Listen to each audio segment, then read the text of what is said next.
You're listening to Chris and Chelsea. Afternoons on Wild Country 99. It's now time for Chris and Chelsea's Country Songs Described Poorly. Oh my God. Where Chris takes your favorite songs and ruins them with facts, sarcasm, and zero emotional restraint. This is my favorite to listen to. It's country songs described poorly. All right, I'm going to tell you what these country songs are really about. If you listen close enough, you miss it if you don't listen close enough. That's basically. true. So It's true. We're going to take a couple of your favorites. Chelsea will guess the first one. 1 point for title, 1 point for artist. Thank you. And then we'll have everybody text in to guess song number 2. Again, 1 point for title, 1 point for artist, an additional point for being the first one through. Whoa! We're spicing things up. Text number 320-656-9453. That number will work from anywhere. You ready for song number 1? Yes. Here we go. Country songs described poorly. This anthem takes the one thing literally everywhere under your feet and tries to package it like some profound life lesson. Whoa. It's basically 4 minutes of preaching about soil like it's a holy relic. According to the lyrics, it's where you're born, where you fall in love, where you get married, and where you die. And if they had another verse in this song, probably where you took a leak in the backyard with your Uncle Larry. Wow. They sing it with the intensity of men who just discovered that Earth exists. It's like overhearing a freshman philosophy major right after they smoked the devil's lettuce for the first time. My gosh. Bro, what if the ground is like, like life itself, man? Yeah. Instead of feeling emotional, you half expect a Home Depot employee to show up mid-chorus and offer you a discount on mulch. It's less of a heartfelt ballad and more of a motivational speech for sod farmers. The whole thing has the same energy as a funeral slideshow narrated by a landscaping company. Hey, some of those are really nice and they put a lot of thought into them. In short, it might not even be a song. Maybe it's actually a late-night infomercial convincing you to buy inspirational soil in 3 easy payments in 1999. I mean, hey. Wow. Oh, man. I love this song, too, by the way. It's one of my favorite songs that this duo did. If it's what I'm thinking. Chelsea, what does that country song describe poorly? Man, and you're saying that it's a duo or is it a duet? It's a duo. It's a duo? It was actually a big hit back in probably the mid-teens. Oh, crud. Because I was thinking the other direction. I was thinking Buy Dirt with Jordan Davis and Luke Bryan. It is not Buy Dirt. I haven't got one wrong in a while. This is tough because you may not have heard this song in a while. It's a duo. They're no longer together. Okay. Oh, Florida Georgia Line.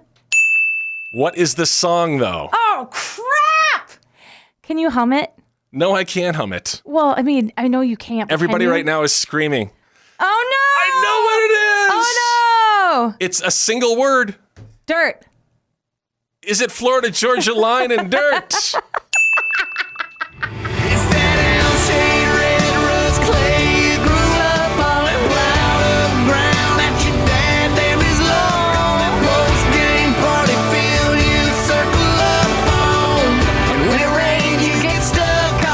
Here comes the Home Depot salesman. You want to buy some mulch?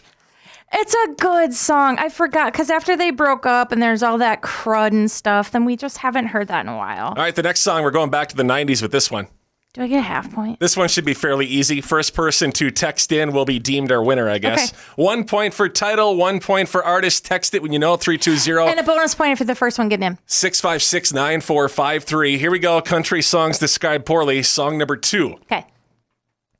This song is basically a 3-minute tongue twister where a guy walks into a county auction looking to maybe pick up a tractor or maybe some hay, but instead he impulse buys a girlfriend like she's a used lawnmower. Oh, gosh. He doesn't flirt. He doesn't chat her up. Nope. Just starts hollering dollar amounts at warp speed until the imaginary gavel comes down and boom, she's his. He's over there throwing out bids louder than a farmer on a prize hog, except the hog in this case is someone's daughter.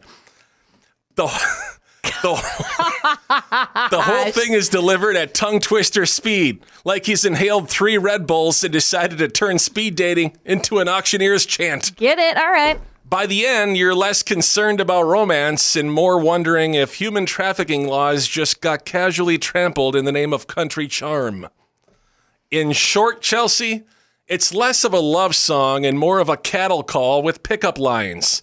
Sung at warp speed by a guy who clearly thinks love and livestock are bought the same way. Well, I mean, Loudly and with cash. with some that might work. There's not many songs like this, so I think it's going to be easy for a lot of people. What is that song? 320-656-9453. Title and artist. We'll reveal the answer, and we'll see if Chelsea gets it correct. We'll do that coming up next with Country Songs Described Poorly. All right, wrapping up Country Songs Described Poorly. Chelsea, you pretty much got song number 1 correct. Yeah, I wormed my way around to it. No pun intended. According to the lyrics, it's where you were born, where you fell in love, where you get married, and where you die. And if they had time for another verse, probably where you took a leak in the backyard with your Uncle Larry. Fair. The song was Dirt. by Florida Georgia Line. It's that L-shaped red rust clay. You grew up on that plowed up ground that your dad there is loved on that. Man, it's been a while since I've heard that song. I love it. It's a I love good it. song, dude. All right, so, song number 2. A lot of people texting in. A lot of people getting it correct. I'm pulling my hair out. I'm pulling my hair out. This song is basically a 3-minute tongue twister where a Yes. guy walks into a county auction Yes. looking to maybe pick up a tractor or some hay. But instead, he impulse buys a girlfriend like she's a used lawnmower. She's a 10, apparently, though. Yes. Chelsea, 1 point for artist, 1 point for song. What's your guess? Okay, so I know the lyrics to this song. I don't know the official title, and I don't know who the heck sings it. I just know she's 8, she's 9, she's a 10. I know with ruby red lips, blonde hair, blue eyes, and I'm about to kiss my heart goodbye. It's that song, though, right? Now, the title could throw people off because if you want to get technical, the official title has parentheses in it. Okay, this one's okay. I'm going to go with all these texts are coming through. Sold the Grundy County Auction Incident. I thought it was called the County Auction. John Michael Montgomery. Is it John Michael Montgomery sold the Grundy County Auction Incident? Hey! I've never seen Anybody looking so fine. and I gotta have her, she's a one of a kind. I'm going once, going twice. I'm sold on a lady in the second row. She's an 8, she's a 9, she's a 10. I know she's got ruby red lips, blonde hair, blue eyes. And I'm about to kiss my heart goodbye. When you think about it, the song is kind of a little messed up, a little odd. No, I love that song. I want it played at our wedding. Because I pretend like he's singing about me. Like a little bit more of a redneck woman trashy version of me. All right, for those that got that song correct, congratulations, including our first correct texter. You are the true winner here today Thank you for helping me. with Country Songs Described Poorly. So a lot of people are talking about the brand new iPhone 17. It was just unveiled not too long ago by Tim Cook over there at Apple, who is definitely not Steve Jobs. Oh. Rest in peace, Steve Jobs. Oh. You argued that nothing inventive or exciting has come about since the passing of Steve Jobs. It's pretty much the same thing every single year. What did they do last year? Wasn't it like just they changed the color? It's a little bit faster. The camera's just a little bit better. Maybe the battery lasts a little bit long. They should call it the little bit iPhone is what they should do. It's not exciting. I got a stupid question. Why do they have to come out with a new one every year? That's a good question. Who It's cares? To take people's money. It's all a money grab is what it As is. if people aren't going to continue to buy iPhones. The other companies, I'm not going to stray. I love my iPhone. Don't get me wrong. But it's like I'm not going to upgrade every year when they come out with just the same thing, just a little bit better. So dumb. Just a little bit better. It's so dumb. So I had to create a parody song over this. Good. It's just the same old phone every single year. Let me know if you like this. Steve Jobs used to innovate, but now that Tim Cook is here, the phones are all second rate. All that's left is his company name, but now all the features barely change. He used to be a necessity, not a Samsung ripoff from '03. Now it's the same old phone, but with a higher price tag since you'll pay more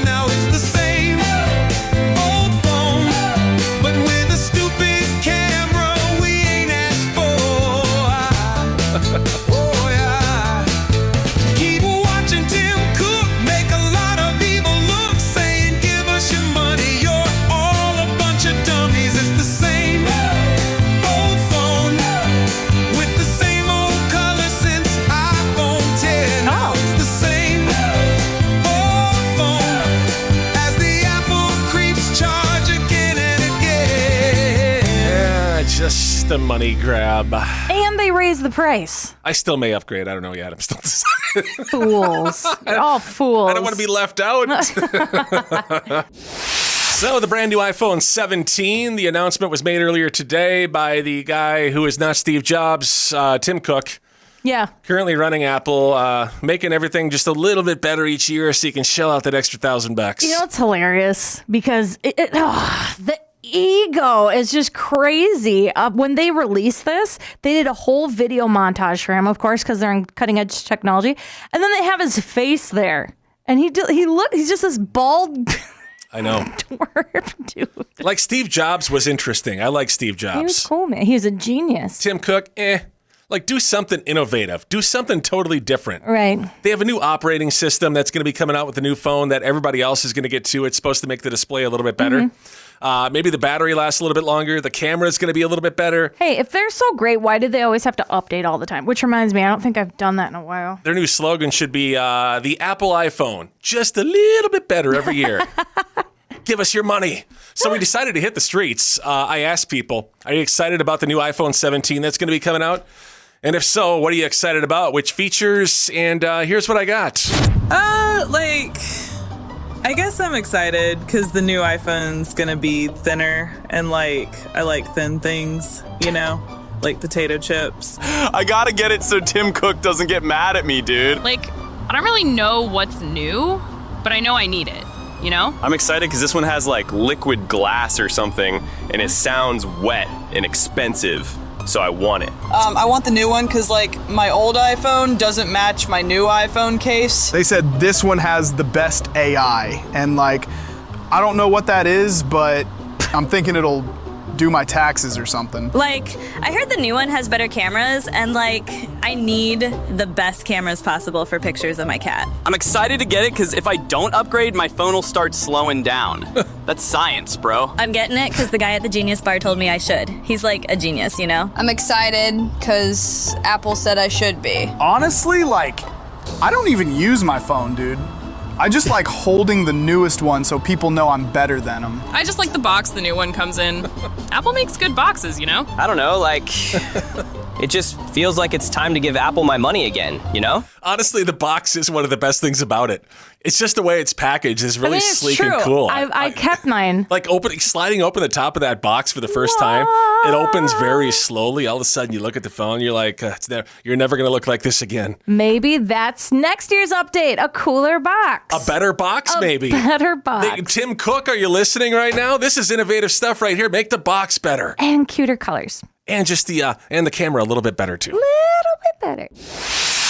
So you the type of person that gets car sick pretty easily? Yes. Like when you were younger, when you went on road trips with the fam? Notorious. My family all knew that when I said, I have a hot tummy, they knew I was about ready to blow like a geyser, man. Was it because you were playing video games in the car? No. Or were you reading or something like that? Or were you looking outside? I was looking outside. I like to look outside the window. I think it was just being confined. I think it was smelling everybody's different snacks because it was me and my 3 siblings and we were all cramped in this minivan.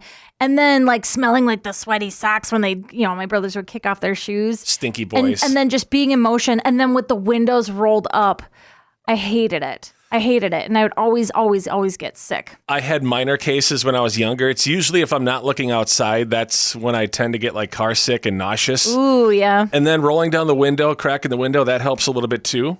I found. Yes, fresh air. Remember going on a fishing trip on Lake Michigan one time with my siblings. My dad took us, and everybody else got sick because there's pretty rough waters when you get out in the middle of that giant lake. Yes. And everybody else ended up throwing up over the side of the boat except for me. Well, that's gross. I didn't even take Dramamine or anything like that. Wow. So I'm proud of myself for some odd reason. I don't know why. Yeah. When it comes to that, I just saw there's a trick now.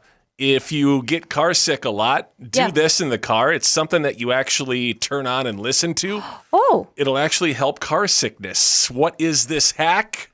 We'll tell you coming up next.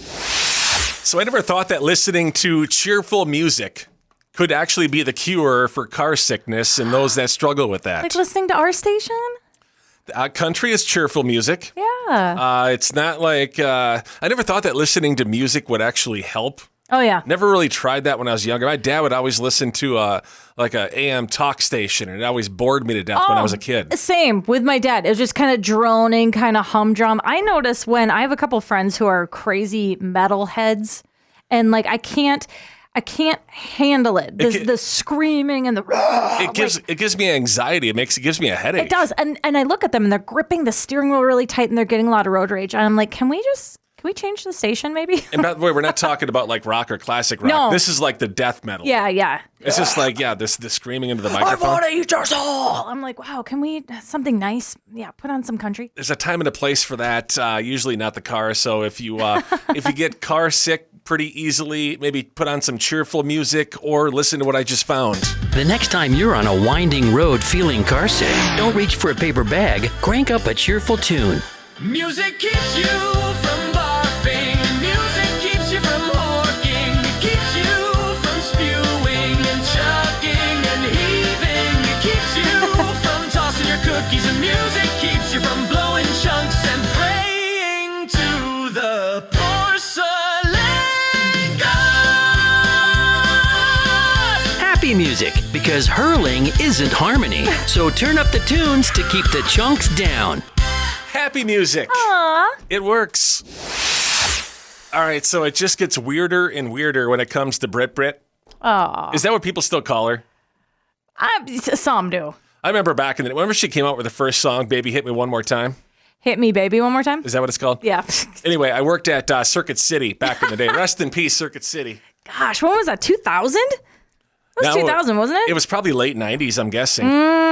And I worked in these small electronics selling like cell phones when they weren't even known yet as to what to do. Weren't they those big old brick phones? I sold the cordless phones and, like the just the boom boxes and stuff like that. Love I sold that with the bass buttons. Into my department across from me was the TV department. That's where all the bougie people worked, right?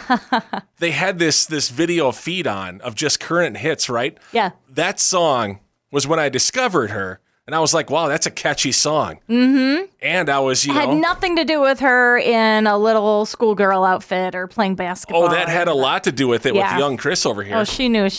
Absolutely. Every guy thought that he could get Britney Spears. In my shared sport coat blazer, which we were forced to wear at Circuit City. I'm sure you looked rather dapper. That video came on like literally every single hour, so it just got ingrained in my head. Did you guys just not even work then? You were just watching it? Yeah, pretty much. And then what happened, Chris? So Britney is out on a date. I didn't even know she was dating again? I didn't even know she was dating. She's out on a date with some dude. Yep. I don't even know who the dude is, and I really don't care. But apparently she wasn't vibing with him. Oh, okay. So she decides to run to the bathroom. Great move. She runs to the public restroom in a restaurant. I think it was a sushi restaurant. Ooh. And she starts videoing herself dancing. Was she singing too? Naturally.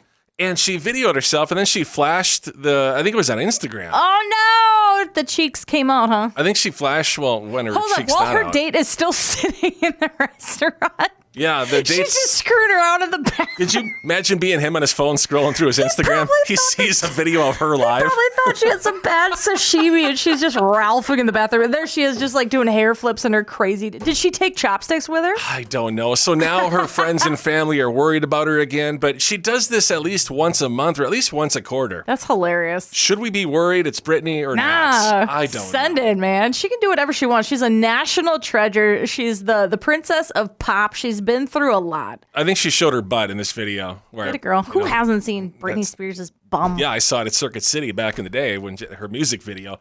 Anyway, I also saw from a source, they're worried, not on top of that, her house apparently is just a mess and a disaster. Oh, it is trashy. She doesn't clean up after the dogs. She doesn't clean up after herself. And she has like 6 dogs that are running around. Oh, she fired her maid.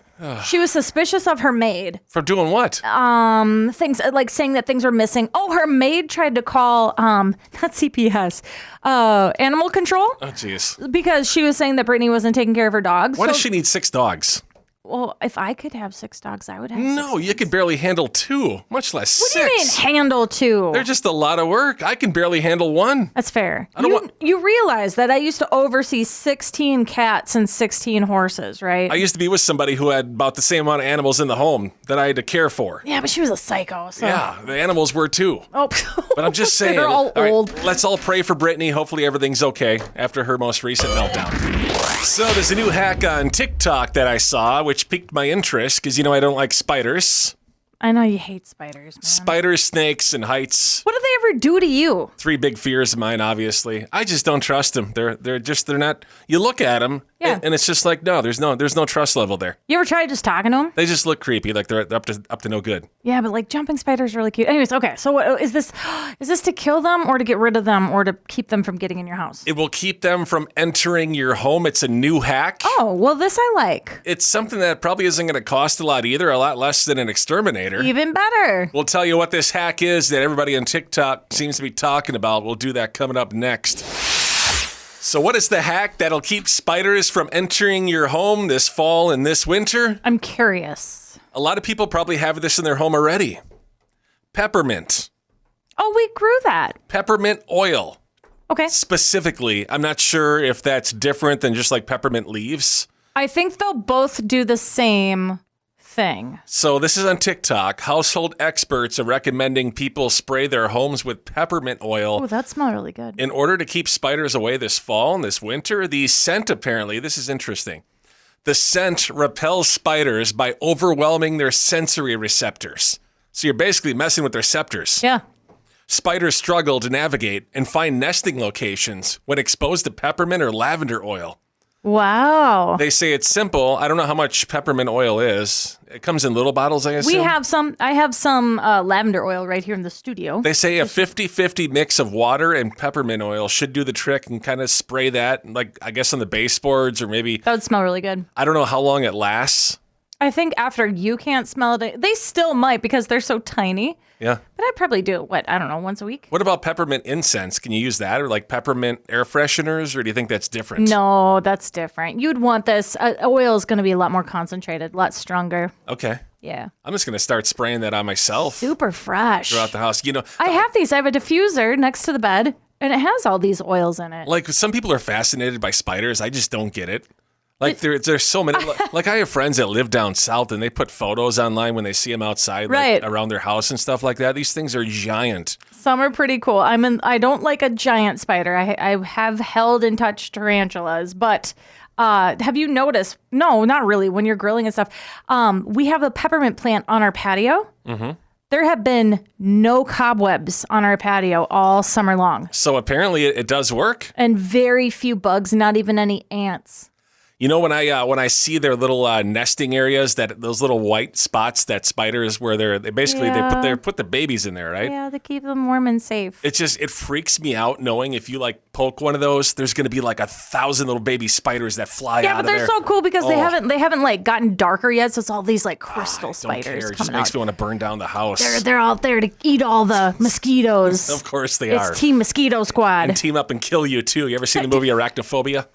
Chris, that was a giant spider. I never did either, but I don't want to. I'm sure it's awful. It's a little different than a daddy long leg. All right, so Gen Zers are not happy with boomers right now. Oh, no. They're probably not happy with millennials either. Whoa. It's because of emails that are being sent now to Gen Zers. I just saw something earlier today. There's a lot of Gen Zers that are now saying that all of the urgent labeled emails. Yeah, with the red exclamation points, you know that it's very, very important. That, or they put urgent in the subject line. Yeah. Because it's urgent, obviously, right? Read it. They're saying that boomers are overusing the word urgent, and it's stressing them out. It's making them exhausted, Chelsea.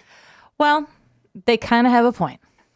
If you overdo it, like if it's not urgent and you put urgent in there, like I have never used that exclamation point when sending an email. Yep.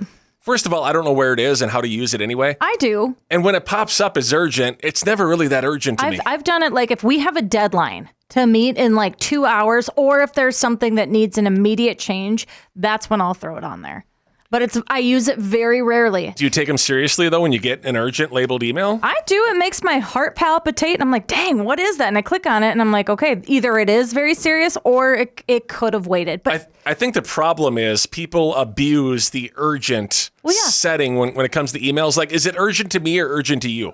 Obviously, it's urgent to you. To me, I couldn't care less. And sometimes my response is, your lack of planning, Karen, doesn't constitute an emergency on my part. Okay, and they hate that. Can you reply with an urgent, or is it just when you send? You can. I'm just saying, it's like the boy who cried wolf, man. Do it enough times, people won't take you serious. Stop abusing the urgent symbol. You're stressing the younger generation out, people. And be gentle with the caps locks. So there's not many people that like Red Lobster more than Chelsea. I love Red Lobster. So when they announced bankruptcy a little over a year ago, were you upset? Did you think they were going away for good? I was cautiously optimistic. And then when Flava Flav stepped in, I knew we were going to be okay. And it was a certain bankruptcy. They were only like cutting down some of the locations. So this may hurt you a little bit. They just announced a change to one of their promotions that they do. Is it Lobster Fest? They're replacing the Ultimate Endless Shrimp deal. Oh, yeah. I knew this was coming. They're getting rid of it. It's no longer Endless Shrimp. Yep. Because that was apparently catastrophic and one of the reasons they went bankrupt. Well, it is. All you got to do is hop on TikTok for 5 minutes and watch these videos, and you'll know why they went bankrupt. And Chelsea's one of the culprits for that, because whenever it's like an all-you-can-eat at Red Lobster, I didn't screw up Red Lobster. I just screwed it up for several local restaurants, and that's not much of a brag. You screw up their entire inventory and ordering system. Well, they say all you can eat. So they're rebranding now. Instead of the Ultimate Endless Shrimp deal, it's going to be called the Ultimate Spend Less Shrimp. Spend less. Get it? Spend less, spend less. Okay. Ultimate Spend Less Shrimp. You only get one plate of shrimp. Okay. You don't keep getting shrimp. You can't just be like, bring me more. So you just get one plate of shrimp? And you can do a variety. There's 3 different types, apparently. So you don't look very excited right now. No. If it's not all you can eat seafood, then Chelsea's out. That's not true. I like the one celebrity, I can't remember his name, where you could pick 3 shrimp and then you get your 2 sides. And that was a really good deal and very satisfying. By the way, this is not an endorsement for Red Lobster. Chelsea just loves them. But if you're listening, we can talk. She may want to represent you. I'm your girl. I'm telling you. You'll probably end up losing money, though, because she eats too much. Not true. All right, so if you want to be your man's dream girl, when it comes to watching football, use what's called football flattery. Football flattery. Now, this is, I saw this earlier today. It made me laugh just because it's kind of funny and it's kind of true at the same time. But yes, it's over the top. This is meant to be funny, by the way, too. So I don't want to offend anybody before we play this. Does this have to do with his fantasy football teams or like actual football? It has to do with actual football. Okay. And him cheering for his favorite team. Check it out. Let me know if you think this would work. Can we talk about last night? What about it? It was like nothing I've ever experienced before. What part? Well, the way that you yelled at your team through the screen, it was just amazing. You made such good points. I've been with other guys, but they've never been as articulate as you. You were right. They shouldn't have been playing man. They should have been running a cover 3 zone. It was like seeing Picasso take a paintbrush and touch it to his canvas. It was like seeing Beethoven come up with a symphony you've never heard before. It was magical. I felt like a princess, and you really have something that's just not like other guys. Thank you. Wow. So, yeah, compliment him for yelling at his favorite team, yelling at the screen. Tell him he's doing such a great job. They actually hear him through the TV screen. The coach heard him. That's why they changed it up a little bit. No, the coach heard me doing the flow. You and your flow. Would you stop with the flow? If you're going to do this flow all year long, I can't watch football with you anymore. Yeah, even if the Vikings get to the Super Bowl? Why do you got to say and jinx it? Oh. Why do you got to say, you better be. I said if. You better be bringing the flow now that you just brought up the SB word. Oh, baby, I got so much flow, I don't think you can handle it. Oh, no. You're listening to Chris and Chelsea. Afternoons on Wild Country 99.